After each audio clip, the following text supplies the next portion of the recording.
प्रधानमंत्री नरेंद्र मोदी हर बार की तरह इस बार भी दिवाली पर सरहद पर जाएंगे और मोदी कुछ देर बाद बहादुर सिपाहियों से मिलेंगे और उनके साथ दिवाली का जश्न मनाएंगे। प्रधानमंत्री नरेंद्र मोदी हर साल अपनी दिवाली जवानों के बीच रहकर मना रहे हैं। कभी सियाचिन तो कभी राजौरी, कभी हर्षिल तो कभी गुरेज।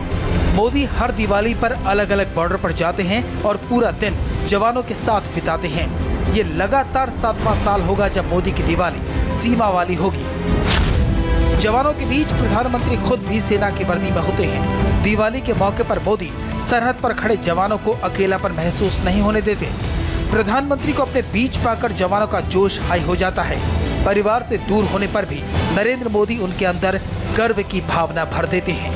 आप अपने कर्तव्य पथ पर डटे रहते हैं और इसलिए आपका तो मन करता है कि बस मोर्चा नहीं छोड़ना है। 2020 की दिवाली खास है। पिछले 7 महीने से लद्दाख में भारत चीन के बीच युद्ध जैसे हालात बने हुए हैं। LAC पर टेंशन है तो पाकिस्तान LOC पर भी टेंशन बढ़ाने की कोशिश कर रहा है।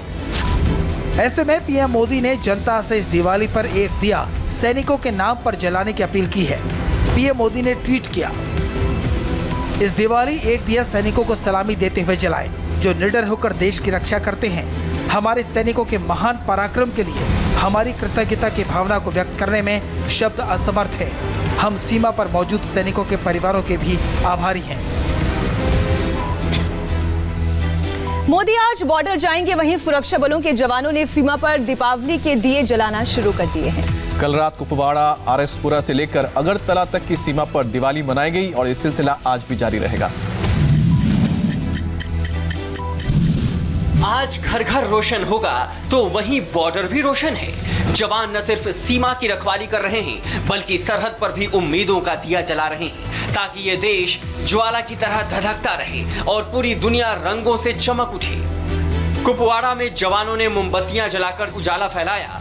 बॉर्डर पर सैकड़ों मोमबत्तियां जलाकर जवानों ने दिवाली के दीप जलाए।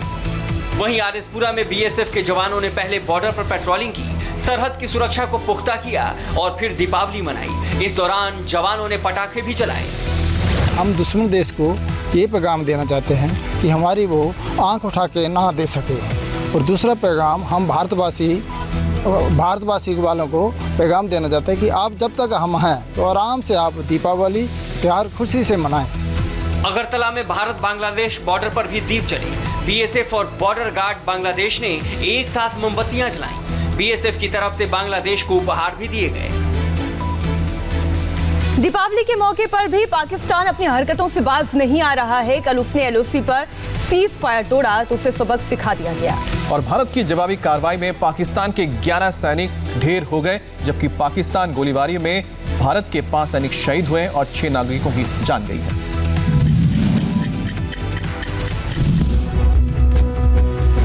पाकिस्तान ने सीज फायर तोड़ने की हिमाकत की तो उसे ऐसा करारा सबक सिखाया गया कि वो लंबे समय तक याद रखेगा। पाकिस्तानी सेना की चौकियों और बंकरों पर भारतीय गोले बरसे। भारतीय सेना की इस कार्रवाई में पाकिस्तान के 11 सैनिकों की मौत हो गई।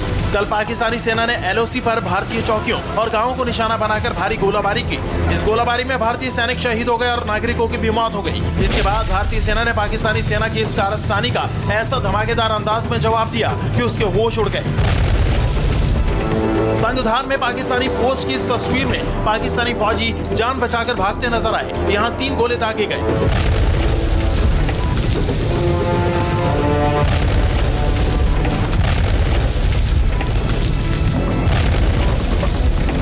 उरी सेक्टर में पाकिस्तान की इस पोस्ट से भारी गोलीबारी की गई। भारतीय सेना ने पाकिस्तान की इस पोस्ट के परखच्चे उड़ा दिए। केरन सेक्टर में बनी पाकिस्तानी पोस्ट को भी तबाह कर दिया गया। बारामूला सेक्टर में पाकिस्तानी आर्मी ने इस पोस्ट पर भारी मात्रा में गोला बारूद के साथ दूसरे जरूरी सामान भी स्टोर किए हुए थे, लेकिन इंडियन आर्मी ने एक झटके में सब तबाह कर दिया। अयोध्या में भव्य दीपोत्सव का आगाज हुआ। राम मंदिर के भूमि पूजन के बाद ये पहली दिवाली थी। राम जन्मभूमि पर 500 साल के बाद दिवाली का जश्न हुआ। 28 साल के बाद टेंट से बाहर स्थायी मंदिर में रामलला की पूजा हुई। और दीपोत्सव के पहले दिन अयोध्या को दीपों की राजधानी बना दिया गया। जब 6 लाख से ज्यादा दिए जले तो अयोध्या अलौकिक लगने लगी। जिस पल का इंतजार अयोध्या ही नहीं पूरी दुनिया को था, वो पल शुक्रवार की शाम को आया। लगा कि सरयू किनारे त्रेता युग जीवंत हो गया। श्री राम की नगरी अयोध्या का सरयू तट 6 लाख से ज्यादा दीपों से रोशन हो गया। राज्यपाल आनंदीबेन पटेल और सीएम योगी आदित्यनाथ ने अयोध्या में राम जन्मभूमि स्थल पर श्री रामलला की पूजा की। यहाँ पर करीब 500 साल बाद दीपक जला और धनतेरस के पर्व पर दीपावली की पूजा की गई। दिव्य दीपोत्सव पर रामनगरी दुल्हन की तरह सजी थी। दिए, इलेक्ट्रिक लाइट और लेजर शो से राम राज्य का आभास होने लगा। दीपोत्सव की शुरुआत मुख्यमंत्री योगी आदित्यनाथ ने रामलला के सामने घी का दीपक जलाकर किया। दिन में सीएम और गवर्नर आनंदीबेन ने रामकथा पार्क में हेलीकॉप्टर से पहुंचे। राम, सीता और लक्ष्मण का स्वागत किया। पुष्प वर्षा हुई, भरत मिलाप हुआ और जब शाम घिरी तो पूरा अयोध्या रोशनी से जगमगा गया। राम की पैड़ी की रौनक तो देखते ही बन रही थी। गिनीज बुक में रिकॉर्ड के लिए 5,51,000 दीप जलाने थे, लेकिन इससे कहीं ज्यादा 6,06,569 दीप जला दिए गए।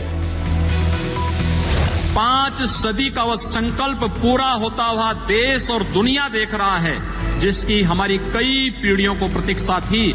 इसलिए मैं उन सभी पीढ़ियों की ओर से भी प्रधानमंत्री मोदी जी का हृदय से अभिनंदन करता हूं। कोरोना के चलते रामनगरी में बाहरी श्रद्धालुओं के प्रवेश पर पाबंदी थी। ऐसे भक्तों के लिए सीएम योगी आदित्यनाथ ने वर्चुअल दीप जलाने के लिए www.virtualdeepotsav.com पोर्टल की शुरुआत की है। इस वर्चुअल पोर्टल के जरिए आप भी रामलला को दीपदान कर सकते हैं। कल एनडीए की बैठक होने जा रही है। इस बैठक में नीतीश कुमार का नाम मुख्यमंत्री पद के लिए फाइनल किया जा सकता है। और कल बीजेपी विधायक दल की भी बैठक होगी, जिसमें नेता चुना जाएगा और उसे उप मुख्यमंत्री की कुर्सी सौंपी जा सकती है। बिहार के मुख्यमंत्री नीतीश कुमार ने राज्यपाल को अपना इस्तीफा सौंप दिया। कैबिनेट की बैठक में विधानसभा भंग करने की सिफारिश की गई, जिसके बाद नीतीश कुमार ने अपना त्यागपत्र बिहार के राज्यपाल फागू चौहान को दिया है। इससे पहले एनडीए के सहयोगी दलों के नेताओं की एक मीटिंग हुई। मीटिंग में तय हुआ कि एनडीए के विधायक कल नेता का चुनाव करेंगे।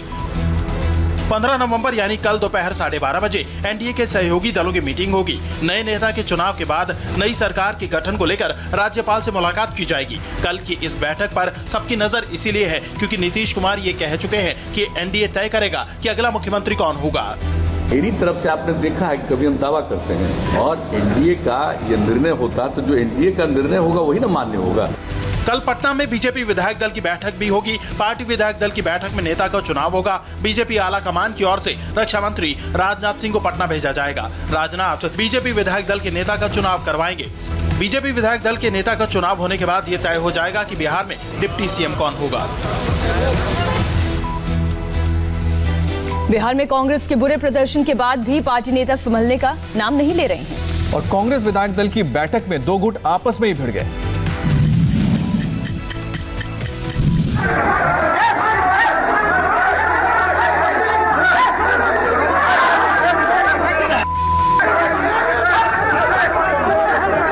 कांग्रेस समर्थकों में सिर्फ टबल की ये तस्वीरें पटना की हैं। बिहार चुनाव में कांग्रेस के खराब प्रदर्शन के बाद आरोप प्रत्यारोप का दौर जारी है। पटना के सदाकत आश्रम में विधायक दल की बैठक हुई। एक तरफ नए विधायकों की बैठक हो रही थी तो दूसरी तरफ उनके समर्थक आपस में हाथापाई और गाली गलौज कर रहे थे।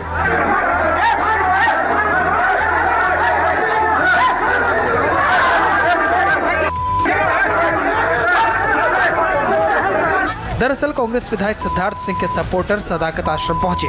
समर्थक सिद्धार्थ सिंह को विधायक दल का नेता बनाने की मांग कर रहे थे। एक और विधायक विजय शंकर दुबे के समर्थक भी यही मांग दोहराने लगे।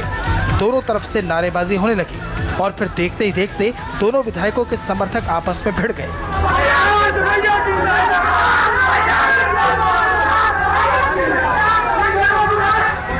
दो विधायकों की लड़ाई में तीसरे विधायक को फायदा हुआ।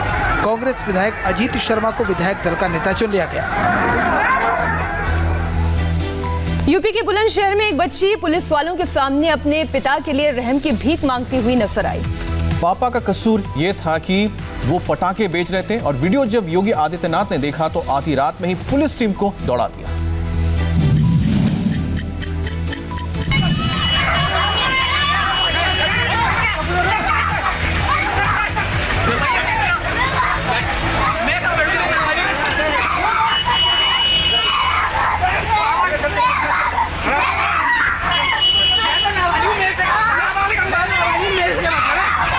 यूपी की बुलंदशहर पुलिस को उस वक्त इस बच्ची की तड़प और चीख नहीं सुनाई थी जब ये पुलिस वैन पर अपना सिर पटक पटक कर अपने पिता को छोड़ने के लिए फरियाद कर रही थी। लेकिन वीडियो वायरल हुआ और सीएम योगी को इस बात की खबर लगी तो फिर न केवल इस बच्ची के पिता को छोड़ दिया गया बल्कि घर पर पुलिस वाले मिठाई और दिए लेकर पहुंच गए और नन्ही डिम्पी को इस बार का सबसे बड़ा दिवाली गिफ्ट मिल गया। दरअसल बुलंदशहर के खुर्जा चौराहे के पास शुक्रवार को एनजीटी के आदेश की धज्जियां उड़ाते हुए 6 पटाखे विक्रेताओं को पुलिस ने खुले में पटाखे बेचते हुए पकड़ा। साथ ही सभी दुकान वालों के पटाखे भी जब्त किए गए। इस दौरान कुछ दुकानदारों से पुलिस की तीखी बहस और हाथापाई भी हुई।